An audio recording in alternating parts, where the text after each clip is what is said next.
I'd like to call the regular council meeting for the town of Grand Bay-Westfield on Monday, November 24th to order at 7:01 p.m. We respectfully acknowledge that Grand Bay-Westfield exists on the traditional Woolstoway land. The lands of Wabanaki people are recognized in a series of peace and friendship treaties to establish an ongoing relationship of peace, friendship, and mutual respect between equal nations. The river that runs by our town is known as Woolstow, along which live Woolstoway, the people of the beautiful and bountiful river. We, the staff and elected representatives, pay respect to the elders past and present and descendants of this land.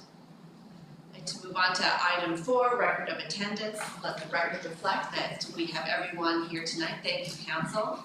I'll move on to item 5, agenda approval. Do I have a motion? Thank you, Councillor Burpee. Do I have a second? Councillor McIntosh Lawrence. Any questions or comments on the motion?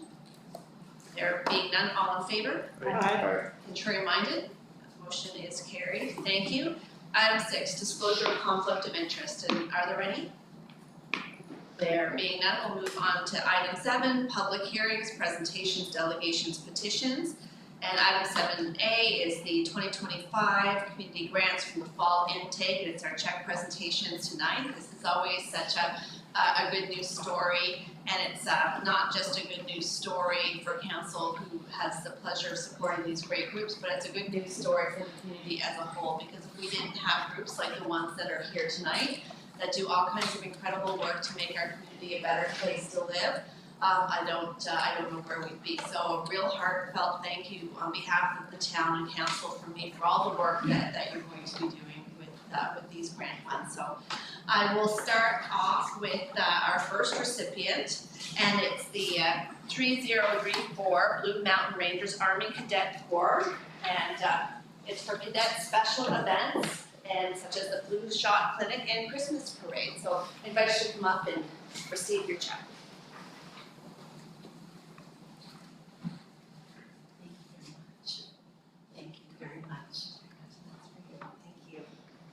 Oh, do you want to?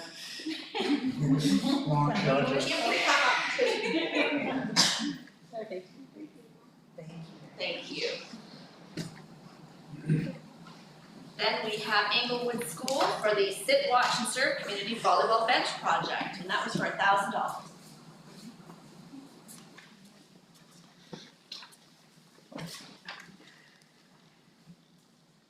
Congratulations, thank you. Did you play volleyball? We have this. Thank you very much. And we have Grand Bay Home and School for the outdoor gardens. So come on up, Grand Bay Home and School. Thank you very much. Thank you so much. Really appreciate the work you're doing. I look forward to seeing when it's done. Thank you.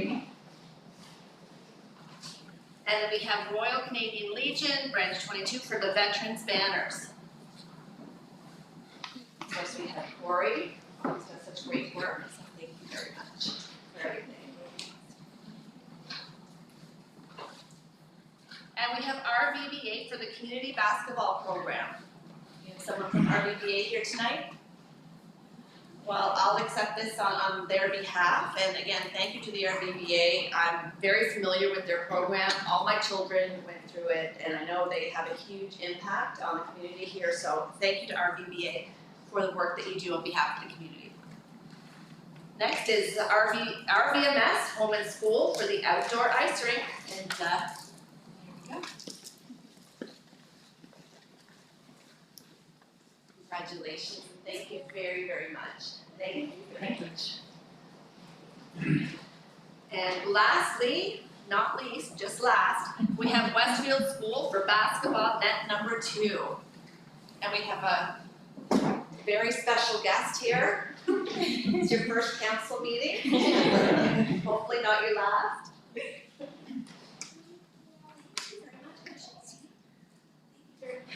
Congratulations. Yeah, I look forward to seeing you basketball now. Yeah, it's actually on all the kids are looking at. Oh, yes. Okay, 11. Oh, that's great. Yeah, thank you. Thanks again to everybody for all the work that you do to make our community a better place. So we will now move on to item 7B, Envision St. John update, and we have Andrew Beckett, the CEO of Envision St. John, here with us this evening. Pleasure to have you here, Andrew. Thank you for coming.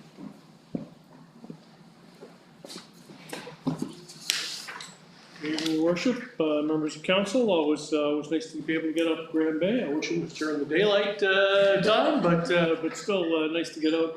What I wanted to do this evening was provide a very quick overview of a strategic plan that we've just put in place as of June of this year for the agency.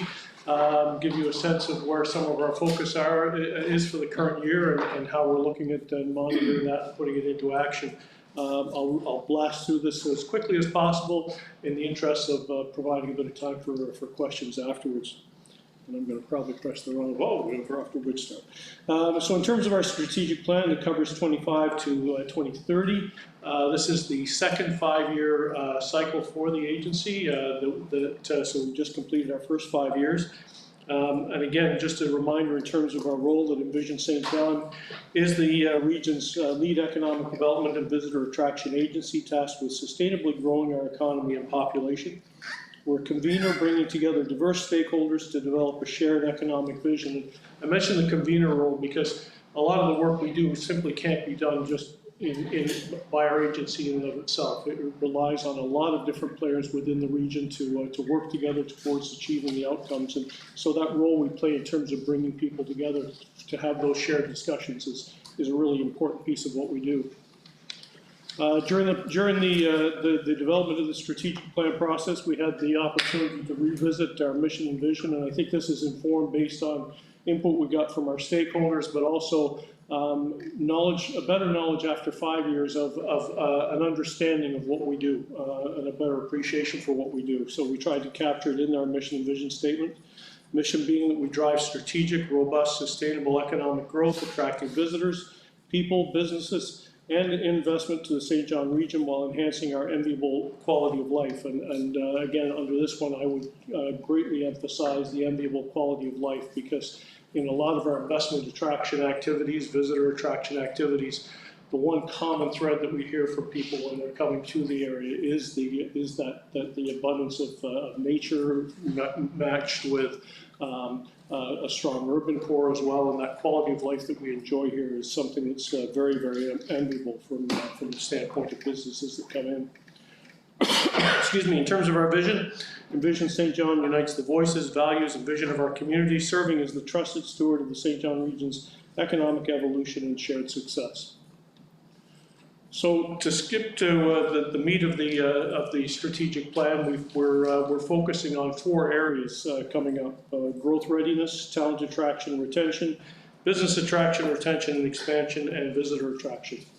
And I'll go through each of those quickly, just in terms of giving you a sense of what they are, and also some examples, and there's only a few examples of some of the work that we're doing in relation to each of these areas.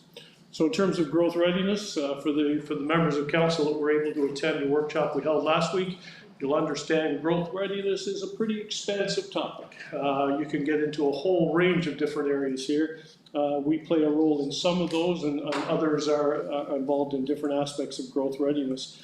But what we've looked at with this is, in order to really sort of look at our role around growth readiness, we have to take a future back approach. We have to have a good appreciation for what the region's trying to be over the next 10 plus years, and then work backwards and say, okay, what pieces need to be in place to try and make that future come about. It gets into things like labor force, housing, healthcare recruitment and retention, business and investment attraction, strategic real estate development, and infrastructure development that are key parts of some of the things that we do. In terms of some specific actions that we're involved in that we've identified for the strategic plan, on an ongoing basis, we provide strategic support for real estate development projects. That's to municipalities, to nonprofits, to the private sector. We've got I think at last count, we have something like 60 plus developers that we're working with at various stages of different projects that they're looking at throughout the region, helping them navigate what's involved in putting their projects together and getting approvals in place for it. We also, as of April 1st, are the holders of the contract for the St. John Local Immigration Partnership, which is now a regional, has a regional focus and a new regional immigration strategy. We're really aiming to improve new residents' experiences in the region in the hopes of retaining as many of those immigrants as we can within the region, because we need them for our workforce demands in the area. And finally, just in terms of an example around the infrastructure side of things, we're playing an active role right now in terms of advocating for the St. John Airport as a vital aspect of travel for this region. We're working with the airport and helping them in terms of development of a business case that will be put forward to some of the major airlines to try and improve some of the connector routes that we've got that can link people coming out of St. John into some of those main hub airports that will help improve the availability for travel service, and see the airport as an absolutely vital infrastructure link for us to maintain and grow within the region. Next, talent attraction and retention. So we want to make the region a destination of choice for ambitious people seeking meaningful opportunities. And again, you'll see some overlap in terms of when we're talking about growth readiness or some of the talent attraction and some of the other pieces. But again, we're looking for innovative housing solutions, because when people are coming here, attainable housing, everybody's looking for a lot of very different types of housing options. And again, that's something that we really pride ourselves within the region. With the variety of neighborhoods and communities we've got, we're able to offer a good diversity of housing options. Diverse living environments, they've got to have economic opportunities, and so people need to have jobs that match their skills and abilities, and high quality personal and community experiences. So some of the things that we're involved in here, marketing campaigns that attract and retain talent in the region. Many of you may not have seen these ads because they play in Ontario and they play in Quebec and other markets when we're looking at retaining. But we do run ongoing campaigns to try and attract people, and we're doing targeted outreach to certain age demographics in terms of the local area to encourage them to stay based on opportunities that are available here. We're developing workforce strategies with a variety of private sector partners. So we're convening the energy sector as an example to really look at what their future workforce needs are, what are the skills that are needed, and then trying to match that with skills that are coming out of the community college, out of UMB, SJ, other areas where people can get trained for future workforce requirements. We support the ecosystem in attracting and retaining healthcare professionals. This is something that we do as in part because we get funding from the Department of Health to assist in this. So we do a lot of work with DelMed in terms of the students that they have on campus. Great way to keep people here is to have that while they're studying here. We really want to embed them in the community. And so we provide a variety of experiences for them to get to know the region and hopefully start to really sort of put our hooks in them to stay after they graduate. But we also do work with Horizon in particular in terms of when they've got prospective doctors and other healthcare professionals that they're bringing to the region. We do a lot of familiarization tours with them to showcase the region and to really show them around and emphasize why this is a great place for them to set up practice. And a new initiative that we've just started is a post-secondary talent attraction initiative that we're in the process of. We've hired an individual that's putting the program together, but our intention is to start going out to the maritime universities probably in the springtime and a couple of times a year to actually go around to campuses and sell the St. John region as a great place for people to come and start their careers after they've graduated from universities. We think that there's some really good opportunities to really sort of push the opportunities that are available in the region and to build on that. And so we're going to give that a try as a way to attract some new professionals to the region. In terms of business attraction and retention, we're looking at things like talent access, development of innovative capacities, the creation of flexible support mechanisms, and navigating technological changes, things like artificial intelligence, and looking at the new trends that are needed within the workforce for the different technologies that are coming forward. Some examples of things that we're working on, we do focus on funding navigation for businesses. So we've got a lot of tools that are available to help businesses, whether they're starting up or scaling up, to provide them easy access to a variety of different funding that's available, whether it's through municipal governments, provincial governments, federal governments, and so we've got navigation tools to assist in that. I mentioned that we're convening in the energy sector, and more than just their workforce side, we're also looking at what are the priorities and initiatives that need to be in place to help that sector flourish going forward. And that's a start. We also want to get into the logistics sector, the tourism sector, and a number of other ones that we know are really good growth potentials for the region, and to help develop and grow them. And the other way that we promote growth is to talk about the successes that are taking place within the region. And so on an ongoing basis, we publish growth stories about successes within the region. The final area, visitor attraction. This is an area that certainly the agency's been visible in previous to Envision St. John with Discover St. John, but continues with Envision, that we've got a lot of work going on in the visitor attraction area. So tourism is a vital industry for the region with tremendous opportunities for growth. You see a number of these different things that are coming up that are great opportunities for the region.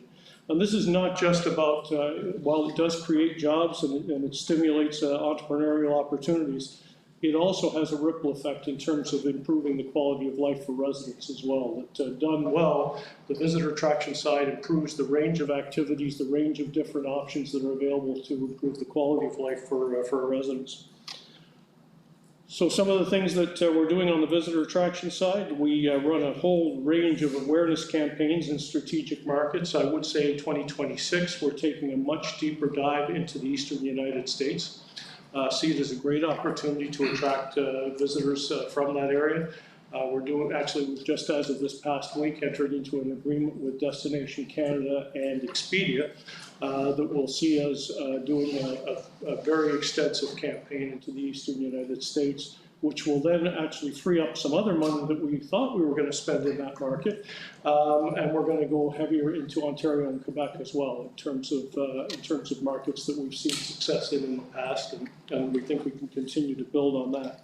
And again, a lot of these campaigns you may not have seen because you're not in these markets, but if you were in these markets, we hear on an ongoing basis that they are getting a lot of attention, a lot of notice, and we've got statistics in terms of how often the materials are looked at and what it leads to in terms of people looking to get more information.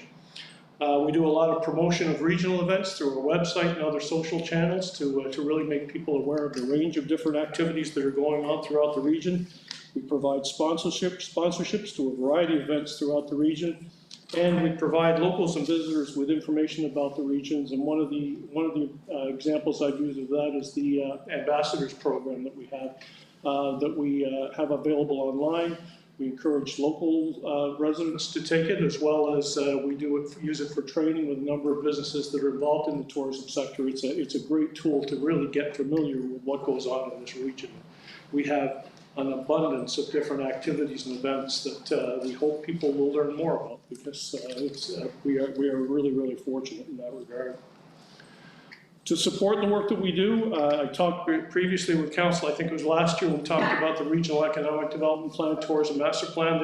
They're key planning documents that we've got that really do guide our work, and it also enabled us to engage with the tourism industry, with a lot of businesses within the region, to get familiar with where we needed to put our attention. And we also now have a regional immigration strategy.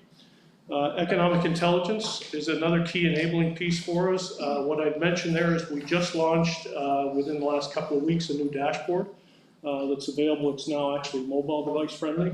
Would encourage you to go to our website and look under the dashboard. There is a wealth of numeric and presented in graphic form data about the region. We also have quarterly updates that are being provided by the Atlantic Economic Council that give a narrative about what's going on within the region. So it's an ongoing tool that we think will be useful to not only ourselves, but councils, businesses, and the like, that we hope will make use of that data. Marketing and communications, obviously a very key part for us in terms of everything that we do, and then we also recognize the importance of stakeholder relations, things like coming to councils and telling you about what we do and keeping you informed on it. And we also do an annual year-end review. We do a tourism stakeholder breakfast every year to really showcase what's going on in the tourism industry, so a number of things that way. Final piece I wanted to mention is that we used to have three measures that we were looking at as an agency, and that was population, assessment, and quality of life. Based on input that we've received through the regional planning exercises, we've expanded that out now to 8 measures that we think are a more robust way to look at what's going on with the region's economy. So they're job creation, wealth generation, new residents, newcomers retained, housing starts, educational attainment, industrial growth, and visitor nights. They'll be reported on an annual basis and will show trends over time in relation to those measures. As was pointed out with a couple of other councils I've talked to, the part we play in this is a small piece, and there's a lot of other players involved. What I can assure you from the agency standpoint is that as we develop our budgets each year, we do a detailed work plan. With that work plan, we identify all the different things that we're going to be working on. We have outputs that we measure associated with that and what are our desired outcomes, and that'll be part of our agency report card that we do. But these measures are more to give a sense of what's going on with the region's economy. So that's a very quick snapshot of where we are. Happy to address any questions that people may have in terms of where we're going. Thanks, Andrew. I'll open the floor to questions from council. Councillor Burkey. Thank you, Andrew, for your presentation. I just had a question about the, how do business owners gain access to the funding that might be available?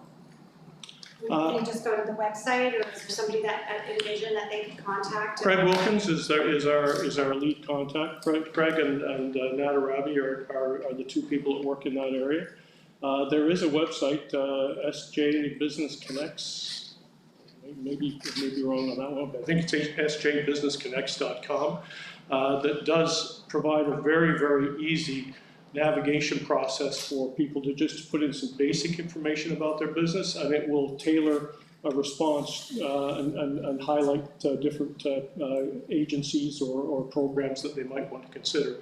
But when in doubt, contact Craig in our office, and they're terrific in terms of, they've on an annual basis, they meet with, I think last year it was over 300 different business owners that they met with in terms of providing navigation support. Okay. Or just in follow-up, Councillor, if you're not sure how to get a hold of Craig or they're not sure about the website access, contact me on Craig's contact information, and I can forward the email or some such thing just to make sure that they do have contact. John's a frequent flyer in terms of accessing our resources. So it's, Do we have any other questions from council for Andrew? I'll jump in. I do have one. It's regarding the immigration piece, Andrew. Like when you're talking about the labor force, the workforce strategies, and things like that. So the federal budget came out with a new levels plan, and it's not necessarily conducive to the workforce requirements that our province and our region is going to need in the next number of years. I don't know if you have a plan for that, or how has that affected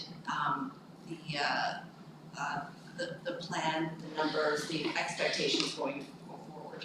yeah, well, just to give people a sense of it, I mean, first of all, immigration is absolutely critical to meeting our future workforce needs. And unfortunately, with some of the rhetoric we hear a lot from the federal side, but from a lot from other players on the anti-immigration side, the reality for this region, for this part of the world is we have, on a yearly basis, more deaths than we have births, if we're just looking at the existing population. We are not going to be able to maintain our quality of life and sustain our businesses if we don't grow our population. And immigration is the key to that. And immigration and migration too. We continue to be successful in terms of attracting people from Ontario in particular, and a few other areas. We've seen over the last 3 years population growth approaching 3% a year for each of the last 3 years, which was great after a number of years of fairly stagnant population. We expect with now the new immigration numbers that have been put in place over the past year and reinforced in the budget that that's going to drop to below 1%. That's not going to meet. We are already hearing from a lot of businesses in the hospitality area and a number of areas, they're not able to get the workforce that they need right now. So it's a major concern from that standpoint.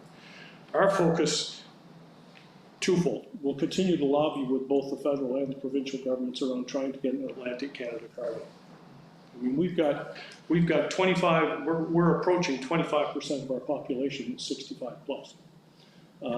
Immigration helped lower our median age in this area slightly, but still lowered our median age. And that's the benefit that comes with immigration, that we get maybe that primary immigrant, but they're also bringing their families.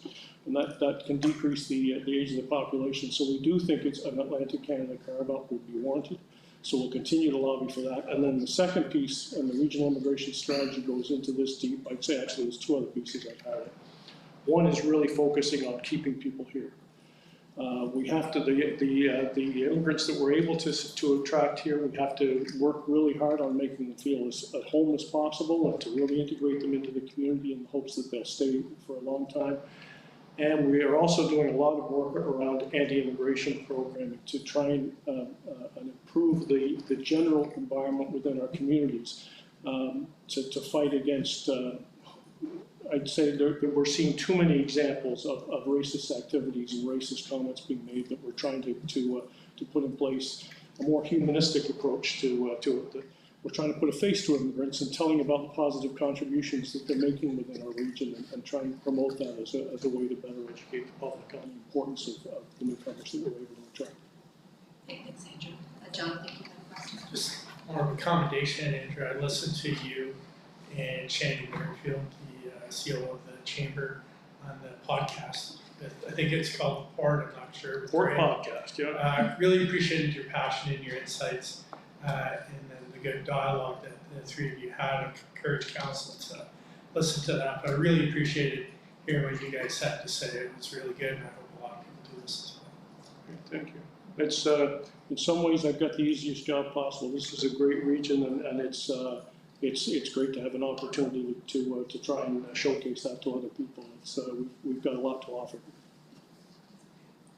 I'll just open the floor one more. Council, any questions for Andrew before we let him go into that good night, which these days starts around 2 p.m. That's right.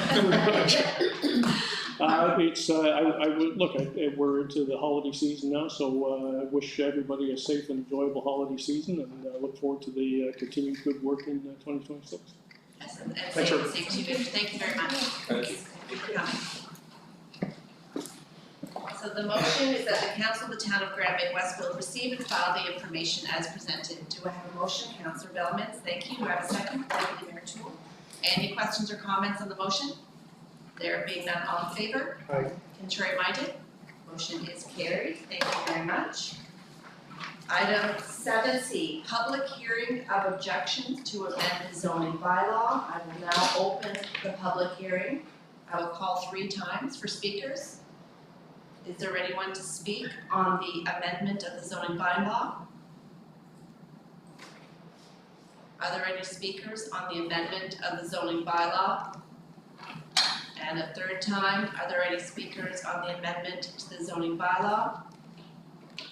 There being none, I declare the public hearing, sorry? Sorry, before you close it, for the record, we did not receive any submissions regarding this issue. Okay, thank you. Either written or?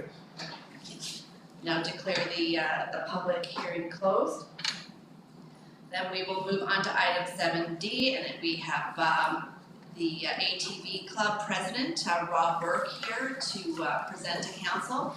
Rob, you have 10 minutes. We really appreciate you being here. Thank you, and the floor is yours. Thank you. Good evening, everybody. I'm not probably going to be as adept as what Andrew was, but 18 months ago, we met about accessing the greater area of Grand Bay-Westfield by ATV. We imposed the bylaw got approved, and we see great success with it. We've had a lot of great feedback from people that are coming from out of Grand Bay into our area. I spoke with a great majority of business owners in Grand Bay that have had very positive outcomes, and they've seen an increase in their sales, and they've seen an increase in people coming in and traffic coming into the area. Our one area that we are landlocked. We come from exit 80. We have trails that come in from the north of us, from Wellsford, Clarendon area, that will come all the way down into exit 80. We have a warming shelter out south of the flashing lights, out in exit 80 at Cranberry.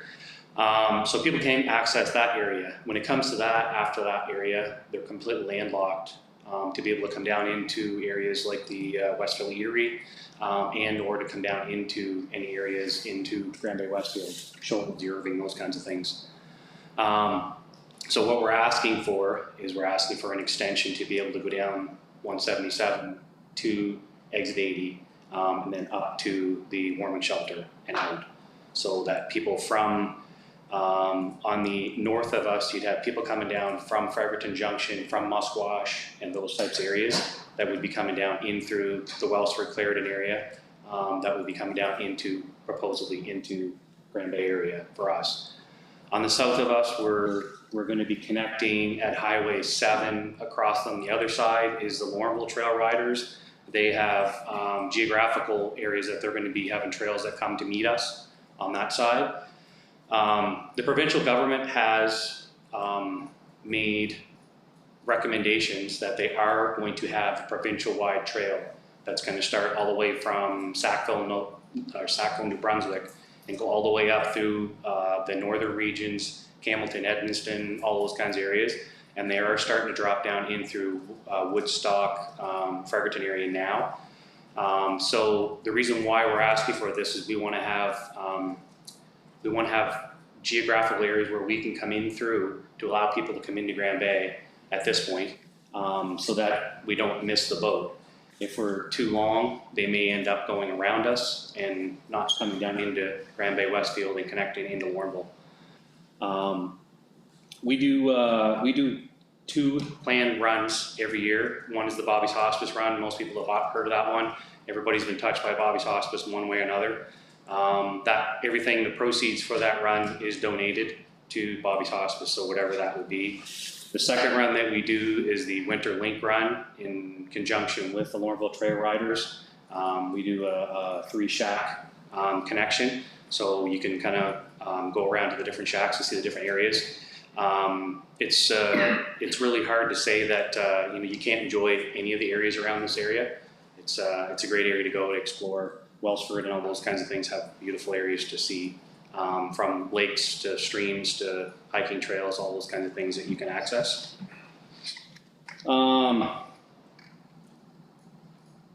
We also are working more with the youth to try to create safer riding environments. We put in the trail along the side of 177. There was a tremendous amount of traffic that was going out on the highway, coming in and going out of Grand Bay. And it was very dangerous because a lot of them were going the opposite way of direction of traffic. Traffic is going 90 kilometers an hour. We put this trail in. It was very costly to put the trail in, but even public safety has noticed a great reduction in traffic on the highway along 177 coming in through there. So that's been a huge successful story for us to create those safe places for people to be able to get on to the trails and not be out in danger where the traffic might be.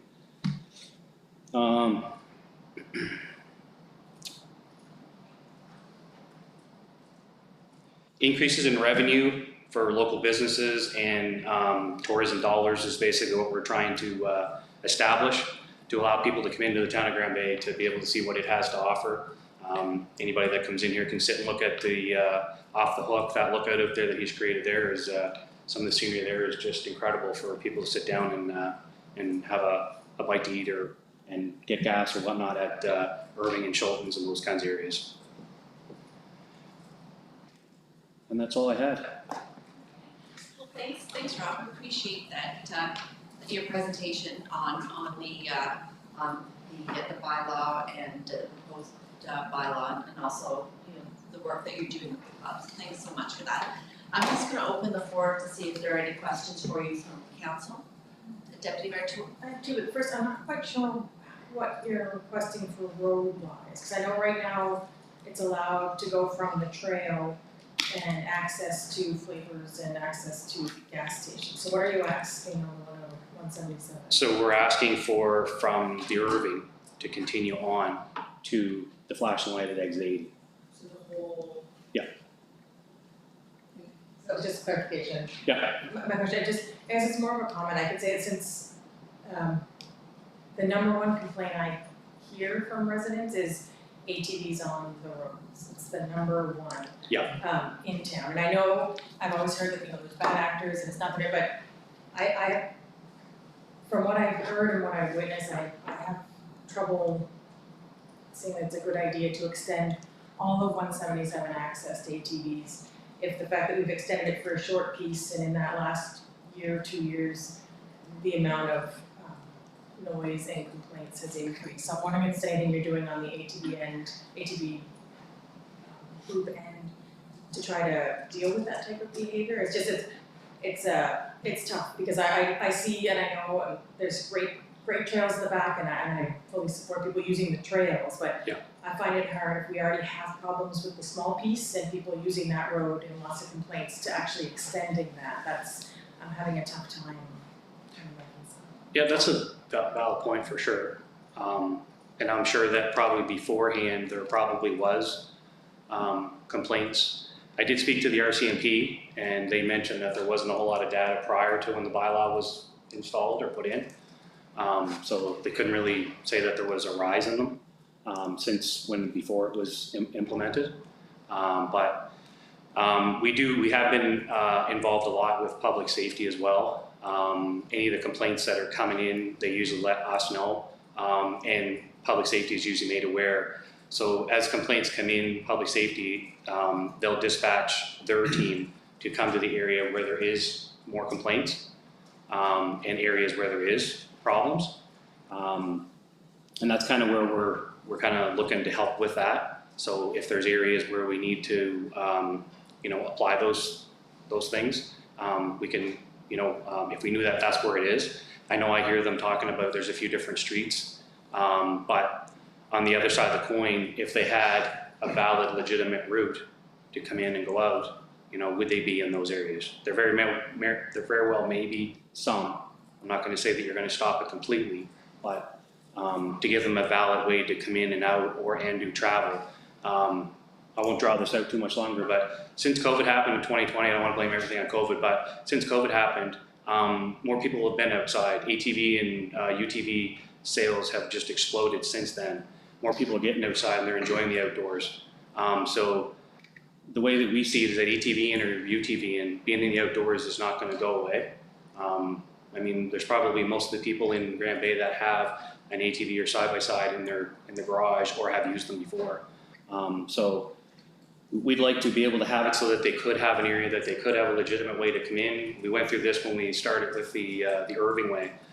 The young kids, they're coming in and they're racing and they're trying to get in and get gas and trying to race as fast as they can possibly. Some with no headlights on, that are, they know if I'm in this area, I could get caught, and that's a legitimate concern. So we feel that if they were given like a legal access to come in, and for the most part it's been abided by, they have to have a valid driver's license, registration, insurance, and trail pass to be on the trail, which they have to be legitimate. There probably are some that are not, but for the most part that's the way that it is. So again, we had asked about different streets, like Highland and Willistock, and I know the complaints, that's where they come from a lot, but a lot of that is probably because that people are coming out of those areas to get to where the trailhead would be or the trails are. So that's where we kind of feel that if they had a legal access to be able to get into the areas where they need to go, that would stop maybe some of the stuff on the like Inglewood and Willistock, where most of the complaints are coming from. Why is that? That's because that's where they're trying to sneak to get away from their main street to get down into the Irving or to get out to the trails. That's what we see in our in our area. Councillor McIntosh Lawrence. Thank you. I know you've touched on this a little bit, but is there an education aspect to the club, like maybe once a year for the younger generation?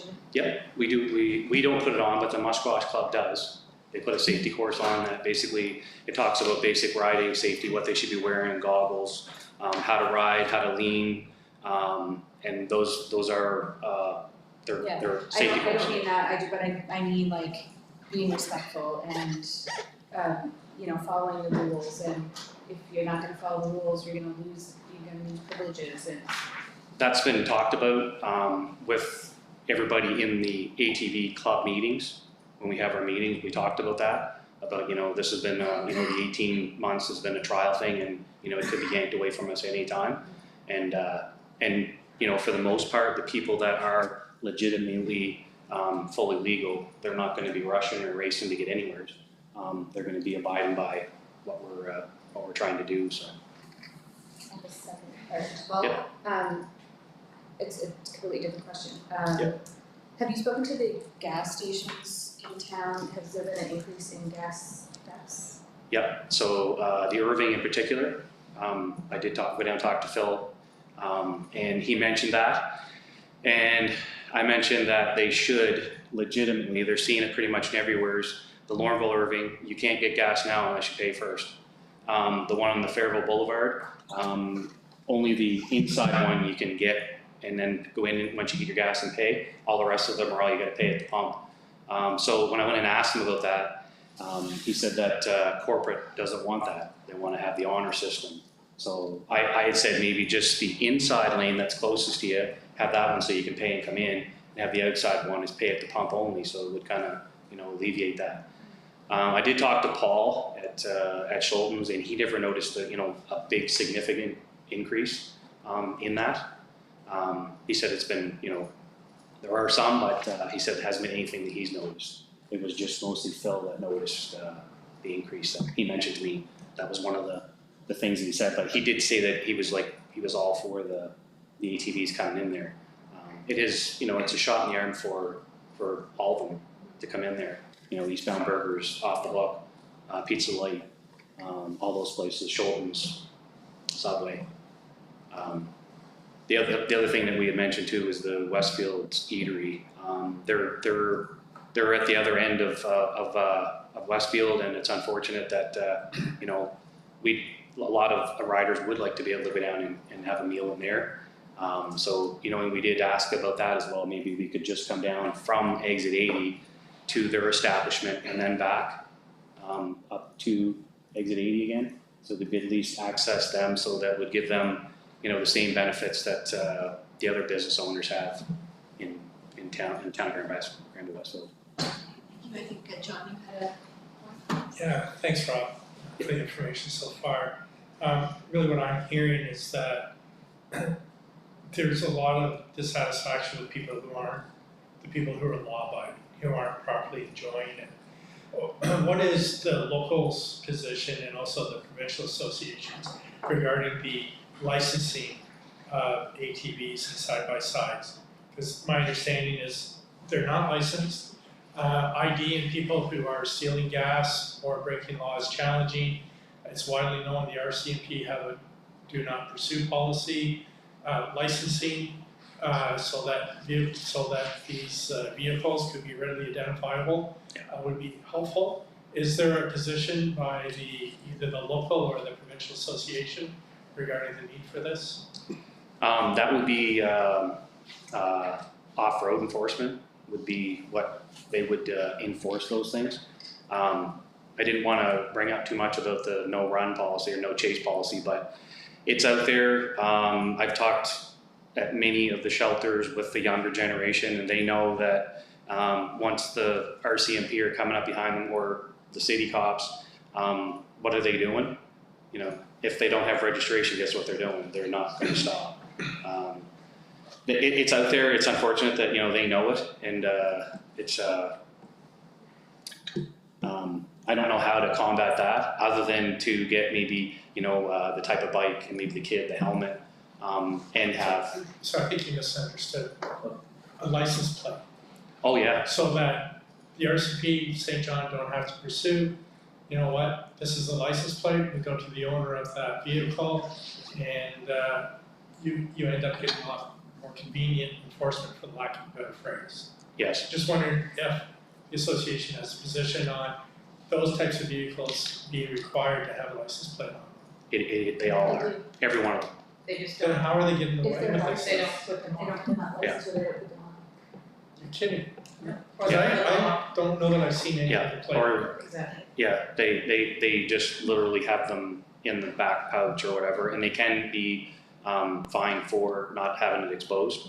So it's law, just like it would be on your car or your truck. it's law that your license plate has to be on the back and has to be visible of any ATV or UTV. It is finable. Councillor Bell. Thank you, Rob. A question, a couple of years ago,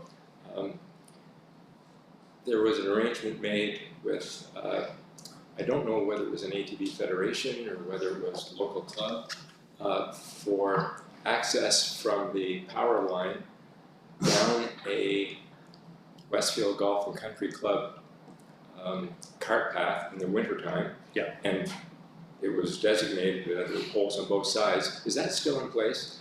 So there is a trail there that comes down from the second power line that you're speaking of. That's part of the issue, that the second power line is not really, it's not a chosen route or a really good route. There's a lot of swamps and bogs, and if you don't know where you're going, you could spend some time out there. Anybody that has an ATV that's been out there before, it's not for the faint of heart to go through there.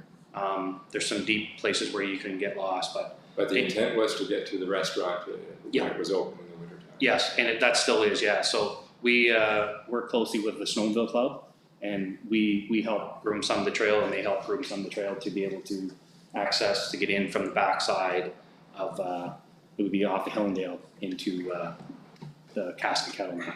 Yep.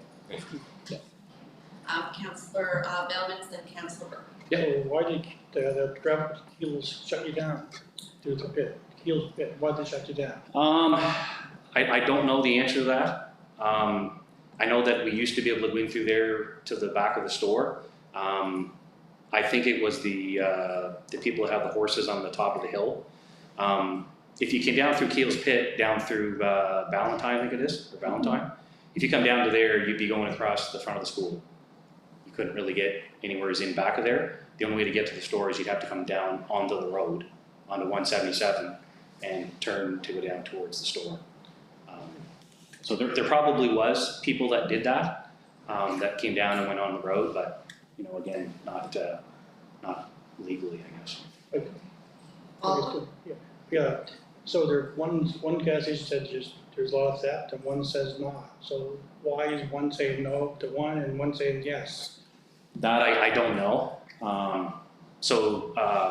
Schulten's, I'm sure everybody's aware, Schulten's pumps are all like this. They're all fairly close. But the Irving, theirs go like this and like that. They're building it be on the inside. So I'm guessing maybe being on the outside lane, it's a little easier to maybe think there's going to be confusion and they're going to get away a little easier maybe.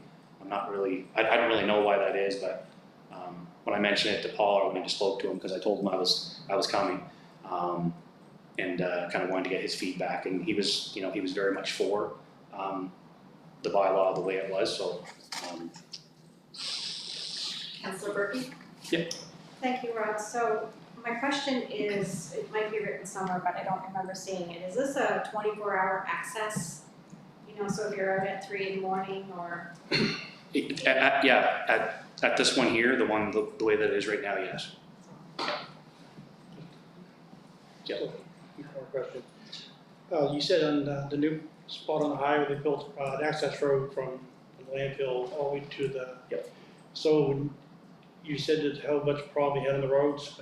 Is that much problem you have on this section of road? What would be different from here up to the country store up to the Route 80? What's the difference? So a lot of that was because of the highway speed, like they're doing 90 kilometers an hour on the road. So we're going to do any different up there though? They're not going to speed up there, or they're going to have a regulated, or is it going to be a car there? Or? Yeah, that's a good question. So up there on the side of 177, it's 90 kilometers an hour. So traffic, ATVs would be going out on the side of the road with other vehicles doing 90 kilometers an hour. They'd be doing whatever they're doing, 30, 40, 50 kilometers an hour.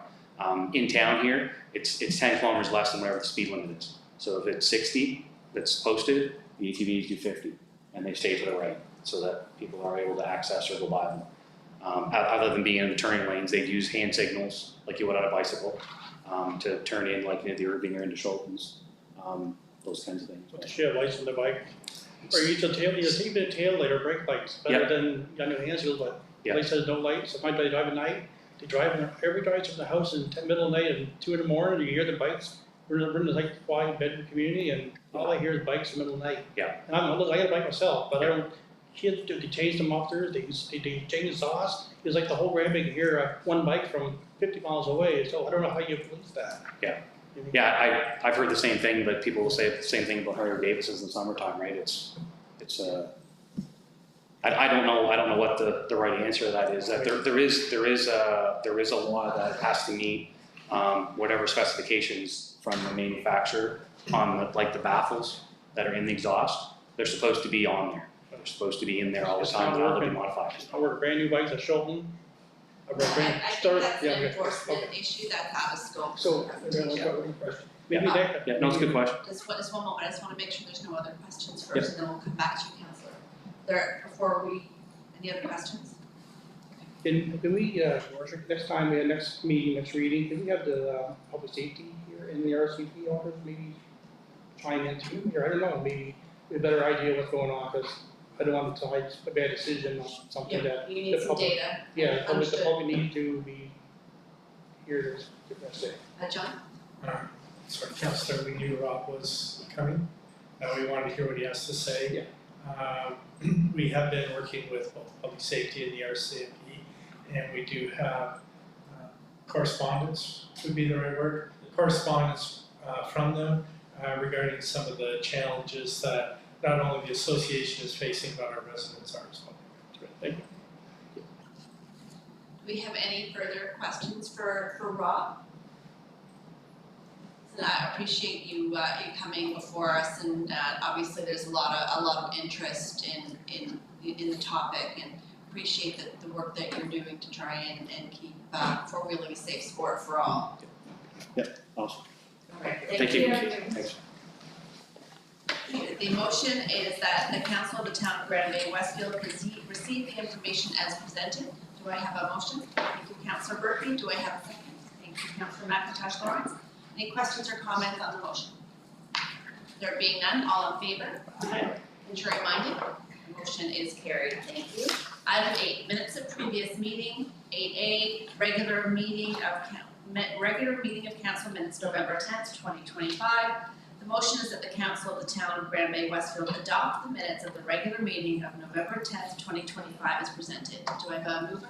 Councillor Bellman, thanks. Second, Councillor Balcom. Any questions or comments on the motion? There being none, all in favor? Contrary minded? Motion is carried. Thanks.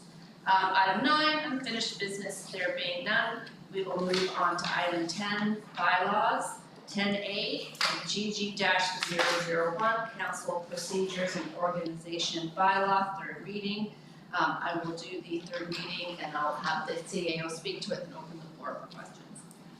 The motion is that the Council of the Town of Grand Bay-Westfield approve the third reading and enactment of the GG-001, Council Procedures and Organization Bylaw. Do I have a mover? Councillor Berkey, thanks. And a second, Councillor McIntosh Lawrence. John, can you speak to the item, please? Yeah, council gave us direction during the last meeting regarding the selection of the deputy mayor. Other than that, there's no other changes. Councillor McIntosh Lawrence had talked about streamlining, perhaps, maybe the best way, about just 10 minutes, didn't matter how many speakers. It just sounded redundant to me. I wasn't sure if it was in there because if you have 5 speakers, they might each think they get 10 minutes, but. It's mainly if they get 10 minutes, not 50 minutes. Right. That's an But it just said except, so it makes it seem like it's an exception, but it's not, it's just, everybody is. the group, Right. regardless of the number of speakers, get 10 minutes. That's That's not a substantive No. change, or are we okay with clarifying that? Yeah, I forgot which section it is. 25. It's under public participation at council and committee meetings, 25-2.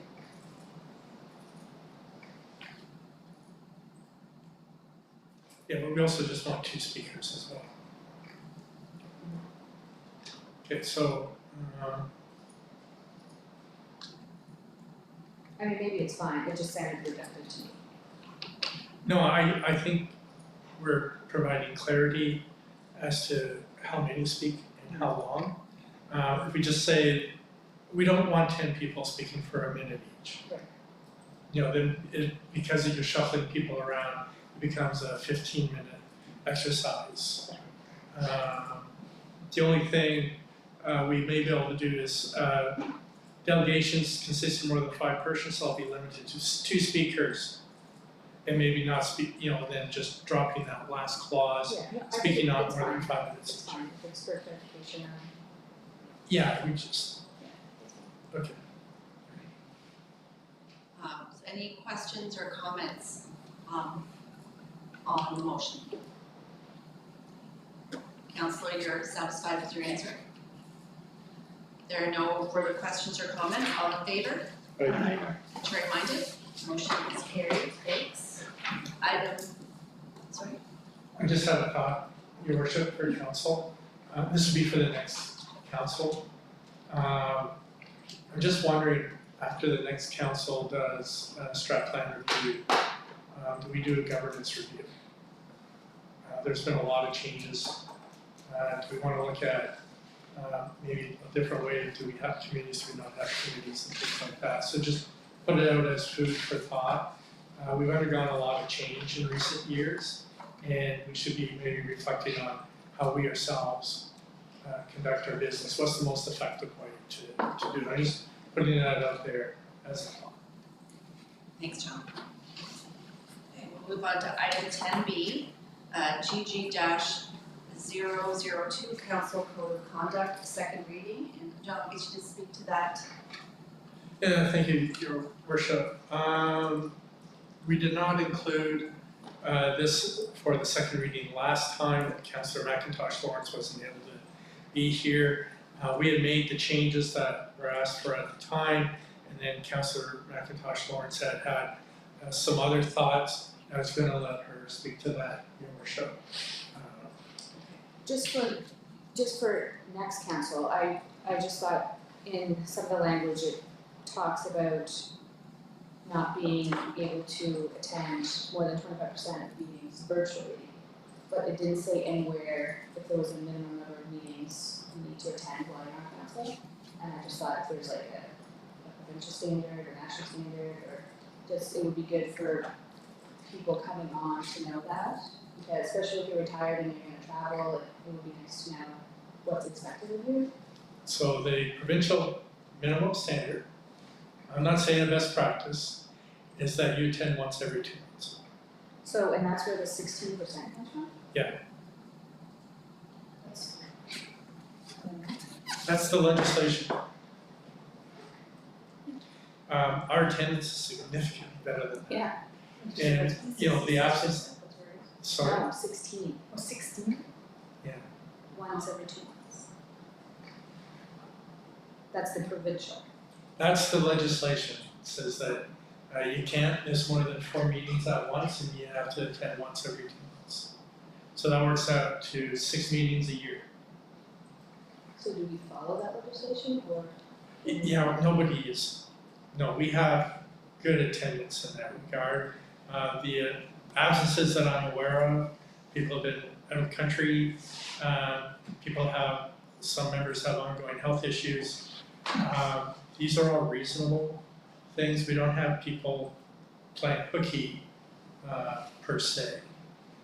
We don't have an issue, and most councils that I'm aware of do not have attendance issues. I was just wondering, it should be written somewhere, just because it says virtually you can't do something, so. Yeah, well, so we have every council has every ability to apply a higher standard. We can't say you have to make at least 10%, but we can say as an example, you have to attend 66%. So then, do you want to do it by having mandatory attendance?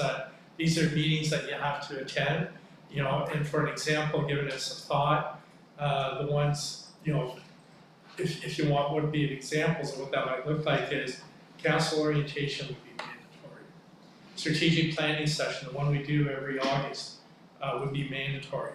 Council retreats, we haven't done council retreats, but that is something, if we do that should be considered mandatory. Any training and professional development opportunities, we've not, for an example, do we want to bring in an instructor on Robert's Rules of Order, just as an example. That's a day-long session to be done quickly. If we're gonna bring that in, do we make that mandatory? Because I can assure you that's a significant investment. And then, do we say that council has to have 66% attendance of all council meetings? And then I've not even talked about committees here, we're a committee of the whole. We have council committees for strategic priorities, which I think we meet quarterly or every four months, biannually, something like that. So that's one way to go about it. We can just strongly encourage attendance, which I think kind of happens now.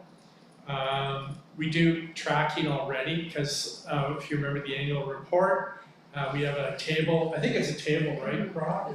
That says, who missed when. We don't say why, we just say who missed when.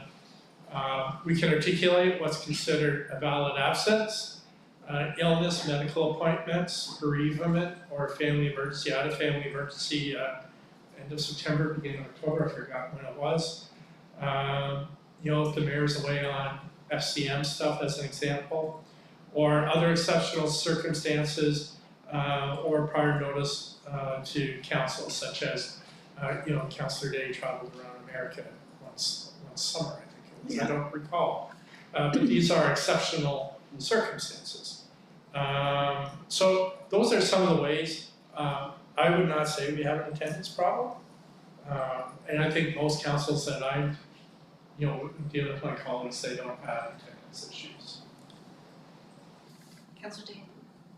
I have a concern if you make it mandatory. Because if I look around the room, you, for example, Stephanie, are still working. And if you're working and it's on a day when you're supposed to report to work, then you have to take vacation or switch your schedule all around to get the day off. And it's fine if you get 5 or 6 weeks vacation, but a lot of people don't. And you need your vacation.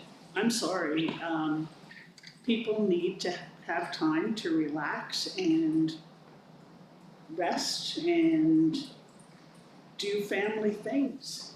And the other issue is, if you have young family and if the events are on a Saturday or a Sunday, or if there's a lot of them, that cuts in again to days that parents are taking children to recreational activities of whatever, and we'll cut in on family time. And I'm not saying people shouldn't be here, but I think if you want people to run and offer themselves up as a counselor and mayor or whatever, it has to be respectful of their time and commitments and family and all the other responsibilities that people might have. So that has to be something that's got to be looked at in the equation. Thank you, Councillor. Councillor Bellman? I think stick with the same policy for a few reasons. So half a year of good attendance rate every time you come to a council meeting for 5 years or 2 years straight, and all of a sudden you have a medical issue. And you're here for maybe 2-3 months. You should go on merit every time you've been to a council meeting and say, well, he did it in here every meeting since. And you have a medical problem, you have to did that 16% or whatever you guys go by, maybe you should merit by how much you show up. If you don't show up to every other meeting from day one, then maybe you say, yeah, maybe there's a problem. If you're there every day, then you get a medical problem, you can't predict our health, problem tomorrow, so you should go by merit maybe, and just by how many times you go to a meeting. You show up a lot of times, and maybe get a little more leniency, that's all. Thank you, Councillor. Councillor Bell? I think the two mandatory meetings, the strategic plan review and also the onboarding, should have no exceptions at all. If people want to run and they're moving forward, they can be advise you that up front, but that is so much of a bonding and exercise, not only with the new council, but also with staff, and if that's missed, you can't hit that mark. So those two particular dates, about the only exception that I would see if somebody was really or bereavement or something like that. Family matters or on holidays or whatever, we know the dates that they are, plan around it. 2 days. Any other, Councillor, Deputy Mayor?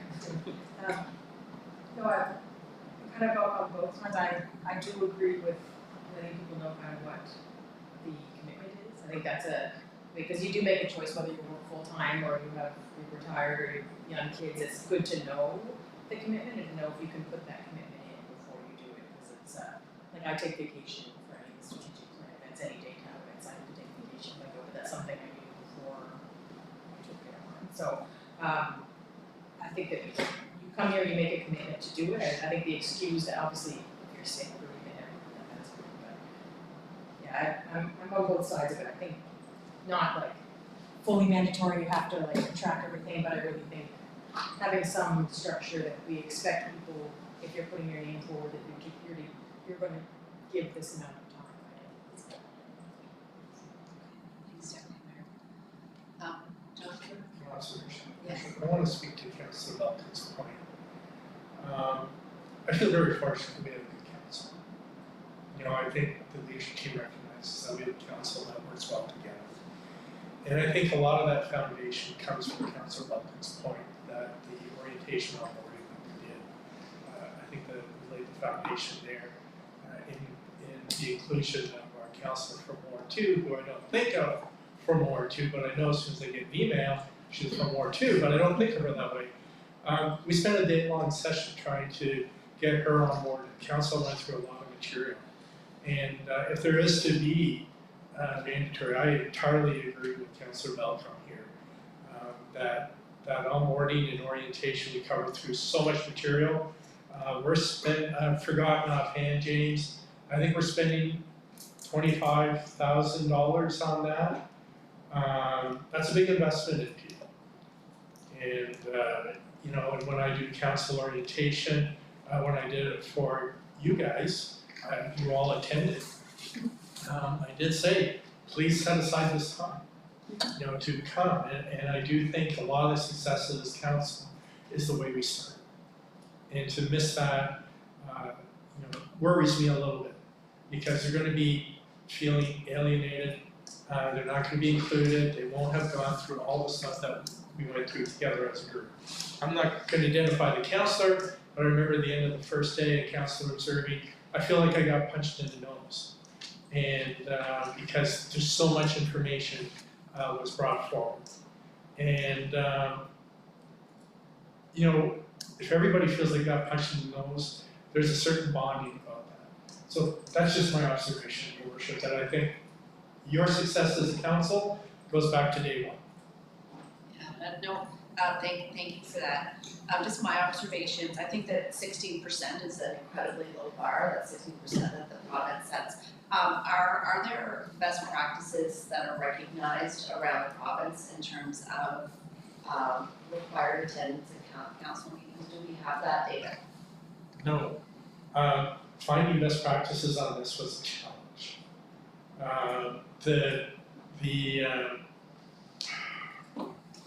Cape Breton Regional Municipality has a policy on attendance. That was, like, I did a nationwide search, that was about the only one. I assumed they had some type of incident. I thought it was a little bit on the draconian side. You know, so I'm not going to want to go around that route. I think people run out of the best intentions of their heart. And we don't want to ruin that by making some stuff compulsory. People do this even though you get social media posts that are grievous and maybe harmful, emotionally damaging. People do this out of the goodness of their heart. We want to ensure that coming here may be an aspect of joy, not something that's compelled. If I can put it that way. You certainly don't do this for the money or the No. pension. So I'm hearing various opinions around the table on the attendance piece, you know, both, you know, the percentage of meetings and also compulsory meetings, not compulsory meetings. There's definite differ of opinion. So, John, do you have a recommendation in terms of how we move forward? Do we, So I presented options. I don't have a preference. Are you asking me for a recommendation? well, I'm just wondering, if it needs to go back, if you have enough information from council to take it back. But because, and the reason I'm asking that is because I'm hearing two different things essentially. Yeah, so I don't feel that there's a consensus around the table for me to say, yeah, we can figure out a recommendation out of what was said. I don't think that exists. I don't think we have an attendance problem. I think if we leave it as is, but I am nervous about potential turnover in council, and I really think our onboarding orientation laid the foundation for what we've been able to do together as a team. Maybe there could be a council resolution from council in which we either, council says that the onboarding session is mandatory for the newly elected council or strongly encouraged. But I think leave it as is and then have a separate motion saying that the onboarding orientation, whatever you want to call it, is strongly encouraged or mandatory, one or the other. Or we just leave it as is, because everybody showed up the last time. And everybody's going to be full of energy and, hey, I want to get at this, and they'll want to come anyways. And once we hit January or thereabouts, we're going to start saying candidate information session is going to be upcoming March. I think it's 25th and 26th, Brock, I'm not sure. And then we'll also be advertising for new councillors that please set aside, I think it's the 12th through the 16th or something, I'm not clear on the dates, of June, that we'll be having our council orientation onboarding. So hopefully those people, so hopefully those people will already be forewarned. I'm sorry, that's not really an answer. So I know Councillor McIntosh Lawrence had a question in you, and then Councillor Murphy. I don't have a question, just a comment. I'm fine to go ahead on merit and then just strongly suggest the initial orientation, which is what was done with us, and I assumed that I didn't have a choice. We had Don't tell people they do. Thank you. Councillor Burke. I don't have a problem with how anything's written, and I also value the orientation, the onboarding process, and my only comment or maybe concern would be for a new council. Should there be a clause that, or what if somebody is abusing the system and doesn't show up and is So when I was mayor, we had a councillor who was playing those games. And we just encouraged him. And then I don't know if he forgot or whatever, but he missed that one meeting too many, he was gone. And it's up to council really to police themselves on this, and I'm more than willing to help council in ensuring that that happens. But at the end of the day, provincial legislation trumps our laws. Okay? Okay. So with that, I will read the motion and look for a mover and a seconder. The motion is that the Council of the Town of Grand Bay-Westfield approve the second reading of GG-002 Council Code of Conduct bylaw. Do I have a mover? Councillor Bellman, thank you. Do I have a second? Councillor Bellman, thank you. Any further questions or comments? There being none, all in favor? Aye. Contrary minded? That motion is carried. Thank you. We'll move on to 10C, PD-009, zoning bylaw, second reading. And I'll read the motion and have the CAO speak to the item. The motion is that the Council of the Town of Grand Bay-Westfield proceed with the second and third reading of bylaw number PD-009B-2, a bylaw in amendment of the Town of Grand Bay-Westfield zoning bylaw number PD-009. Do I have a mover? Deputy Mayor, thank you. Secretary, Councilor McIntosh Lawrence. And John? Yeah, before I turn it over to our new building inspector and development officer, I'll just say that both amendments are future oriented and they're designed to accommodate growth and hopefully mitigate any type of negative growth symptoms that you may be experiencing. Thank you, Your Worship. There have been no changes to this from the first reading, and it's going to be as well. So just to refresh your memories regarding traffic impact studies being requested on larger developments, and then the accessory building requirements being removed from commercial properties. Thank you. You're welcome. So do we have any questions or comments on the motion? There being none, all in favor? Contrary minded? Motion is carried, thank you. Move on to item 11, new business recommendations. 11A, capital improvement plan. The motions that the Council of the Town of Grand Bay-Westfield authorize the document entitled Town of Grand Bay-Westfield 2026 to 2029 Capital Renewal Plan CRP for the Capital Renewal Funding CRF allocation to be adopted. Do I have a mover? Deputy Mayor Toole, thank you. A second, Councillor Balcom. And John, you want to speak to the item? Yeah, no, I just want to send appreciation to our CFO and our new Public Works Director. Anyways, for the work that they put into this and trying to use the system to identify or so we can realize savings. I'll turn it over to the CFO for details. Thank you, Your Worship and Council. Recently we found out that we were allocated new funding from GMB to help us address our infrastructure gap. We're committed to spend these funds on existing infrastructure and assets. What we're required to do is submit a capital renewal plan before December 15, 2025, essentially explaining what projects we're going to utilise the funding for. The plan that is before you this evening can be adjusted in the future, and we have to submit an initial plan. We built this plan based on the current 5-year capital plan, and we're pleased to report that we utilise the funding for the plans, the projects we identified. By the time we get to 2030, we'll be saving approximately $170,000 in interest and loan repayments. The projects we identified for 2027, 2028, 2029 were ones that we were going to borrow to purchase, so there will be savings there. Thanks, James. Any questions or comments on the motion? There being none, all in favor? Contrary minded? Motion is carried, thanks. 11B, operating reserve transfer.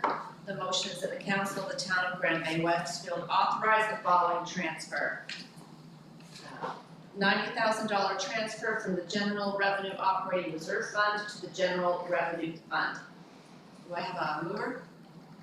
Councillor Burpee, thanks, and a second. Councillor Billmans. And John, you speak to the item. Thanks, Your Worship. Just this, turn over to the CFO, but just for work that was recently completed on Williston Drive. So in 2024, we had a budget allocation of $90,000 for paving. The pricing at that time was not favourable, so we elected to defer any work, and we put the money at the end of 2024 into our reserves. This year, thanks to the Director of Public Works, working with an engineering firm, designed a really unique and new way of tendering our work, this type of work, which enabled us to get more paving from the dollars that we had. So the work was completed just up here on Wallace recently, and so now we'd like to take that $90,000 back out of reserves to help us pay for it. Thank you very much. Do you have any questions or comments on the motion? There being none, all in favor? Aye. Contrary minded? Motion is carried, thank you. 11C, reserve transfer backhoe. The motion is that the council of the town of Grand Bay-Westfield authorize the following transfer. $247,835.70. Transfer from the General Revenue Capital Reserve Fund to the General Revenue Fund. Do I have a mover? Councillor Billmans, and a seconder, Councillor Burpee. And John, can you speak to the item, please? Yeah, just before I turn it over to the CFO, just say this is why we have reserves, is when equipment fails, it's too costly to really repair on an ongoing basis. Yes, earlier in the year we asked council for authorization to proceed with replacing the current backhoe. It was in the capital plan, it was supposed to be replaced in 2026. However, the repair costs were starting to mount. It was evident we had to move on from the current unit. So we've procured a new unit, it's arrived by all accounts, it's working fabulously. And we have access to much better service people that are within the local region if we do need to conduct any repairs and greater access to parts. So we're hoping that this unit will serve us for a number of years into the future. If you're wondering, the current unit has been seen at auction. Thanks, James. Any questions or comments on the motion? There being none, all in favor? Aye. Contrary minded? Motion is carried, thank you. Item 11D, Fire Department accreditation, and I'll turn that over to you, John. Thank you, Your Worship. I want to congratulate the chief for undertaking the certification test and passing. The outcome is potentially significant for property owners. I'll turn over to the chief for that. Your Worship, Council. So the Fire Underwriter Survey is the organization that evaluates fire departments for this type of testing. They look at a lot of criteria, but the kind of main thing that we're looking at for this accreditation is the ability to supply water. We do not have a water distribution system in town, so we rely on our tankers and various water sources and kind of truck that water back and forth to the scene. So the completion of the test is basically to supply 200 gallons of water per minute for a period of an hour and 20 minutes, which we were able to do. This rating does apply to both fire stations, so within,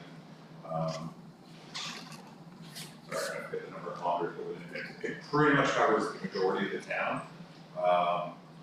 It does improve the grading that the insurance industry uses, so that's right. Fire Underwriter Survey supplies a grading to the department, or on the department, and then the insurance industries use that grading in helping to determine their rates. There are certainly no guarantees. Insurance industries use a number of factors to determine the actual rate that an individual homeowner will pay for home insurance. However, in theory could help that rate. It's kind of the equivalent of having a fire hydrant within a few hundred feet of your home.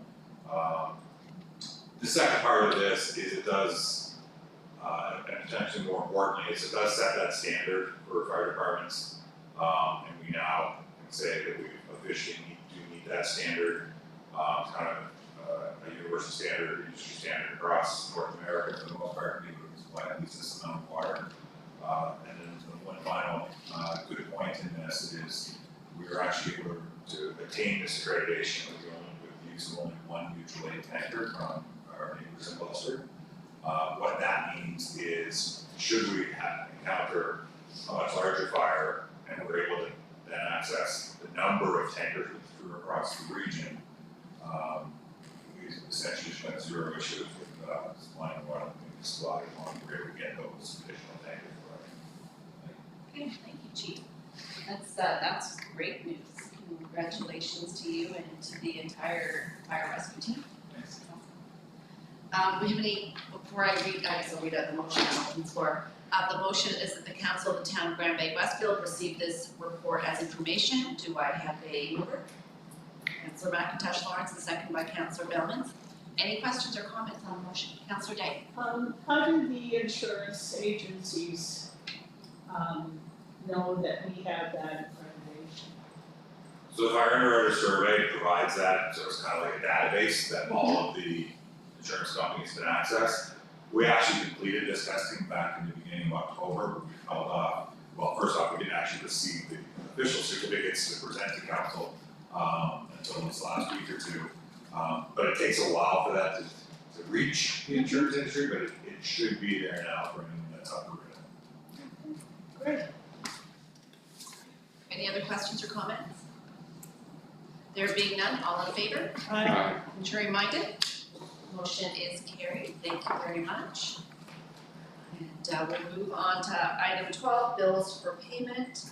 The motion is, it's not on here, well, I'll make it up. The motion is that the council of the town of Grand Bay-Westfield authorize bills and payment for payment in the amount of $478,100.68. Is that the correct number? Yeah. Alright, do I have a mover? Councillor Berkey, do I have a second? Councillor McIntosh Lawrence? Any questions or comments on the motion? There being none, all in favor? Contrary minded? Motion is carried, thank you.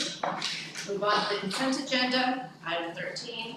13A, New Brunswick Ball Hockey Association seeking sponsorship. 13B, Building Report, October 2025. C, Fire Rescue Department Monthly Report, October 2025. The motion is that the Council of the Town of Grand Bay-Westfield receive and file the consent agenda items for November 24th, 2025. I have a mover from Deputy Mayor Toole, second from Councillor Balco. Any questions or comments on the motion? There being none, all in favor? Contrary minded?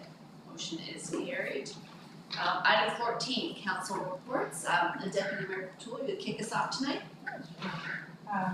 So this past week has been busy for all of us. I know a few of us wanted to pop in to say welcome to residents who came to the strategic planning resident workshops that were held on Monday, so thanks to all the residents who did attend. Tuesday, I was able to attend a community vitality committee meeting where there's planning ongoing for not only the holiday season, but also the starting of family day stuff, so stay tuned for that. And then, as with many of fellow councilors, I was able to attend the 2025 Fundy Regional Summit, which was referred to by Skill, he was here as well, which was great, which was put on by the Fundy Regional Service Commission and had some really good sessions on road readiness, transit, things like that, which really impacted our region, so that was a great day. Thank you. Councillor Burby. Thank you, Worship. To start off, November 11th, I attended, as well as other councillors here, and the mayor, of course, the remembrance ceremony. It was a really good turnout and pretty good weather. I just wanted to share a really positive piece of feedback that I got regarding Councillor Balcom, who I was, she had come up to me and said that, asked who he was, and said that he had one of the best radio voices that she's heard in a long time, and she could listen to him all day. So I just wanted to pass on something positive. But that event was wonderful. The 14th, I attended the UMNB's harassment workshop in Fredericton on Friday and Saturday. A lot of great discussions and stories about the effects of harassment in the elected officials. The 18th, toured the new apartment unit on Colonel Nace, which is a really, really nice building. So thank you to Vanessa for organizing that. And it's a beautiful building, and I think it's going to be a really positive impact for those that live there. The 18th, Community Vitality Meeting. Again, as Deputy Mayor mentioned, discussing new plans, Christmas, the season. 19th, Youth Council meeting. So there's lots of activity going on there. We have a really good group of youth councilors, and we're going to have a Christmas party, so it'll be fun. Then on November 20th, the FRSC Summit, which is always a lot of good information and conversations again. The 23rd, which was yesterday, I attended, as well as Councillor McIntosh Lawrence and the Mayor. The Dirt Road Parade, which was a success again. So we had a lot of fun in that, and that is it for me. Thank you, Councillor. Councillor Bell. Thank you, Your Worship. November 11th, I did attend the Remembrance Day ceremonies at the beautiful Veterans Peace Park, and every year there appears to be more and more people. I don't know if it's from the vantage point of where we're standing, but despite the bad weather, it was well attended. And also, last Thursday, November 20th, I attended with many of council members the Regional Fundraising Service Commission. So Councillor Day. I've attended the age-friendly meeting and we reviewed the strategic plan for age-friendly, and it's amazing what we've gotten done in the past couple of years, and getting ready for submission of another recertification. I attended the regional summit meeting last Thursday and Fiberfest meetings. And again, I encourage people, we are up to almost 20 people. In fact, we almost, because we had locked out. And, but we had a newborn baby joining us. Mom needed a timeout. So we're starting early. Well, thank you, Councillor. Councillor Bellman. Well, I attended the November 11th Peace Park ceremony, and I second Jim, I did a great job at the ceremony. Professional, very very nice, and I didn't, went to the workshop, at the workshop in Franklin also, Friday and Saturday, so it was very good and learned lots there, so. Thank you. Councillor McIntosh Lawrence. Thank you. I'll just do a high level review since everyone else has spoken to me and attended. Except October 28th, I attended UNB AGM debriefing on our AGM and just talked about what went well, what didn't, ideas for next year, the planning's already started. November 11th, I also attended the Remembrance Day ceremony in May Park. November 12th, I attended the Home Hardware Ladies Night, which just gets bigger and better every year. November 17th, I also stopped into the strat plan workshop for the residents. November 18th, I was also part of the apartment tour, which was amazing. The view from the third floor is breathtaking. The community held a community meeting, and from there I went to the Valley Community Center meeting.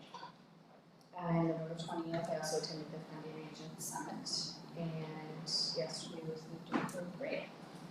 That's right, thank you very much.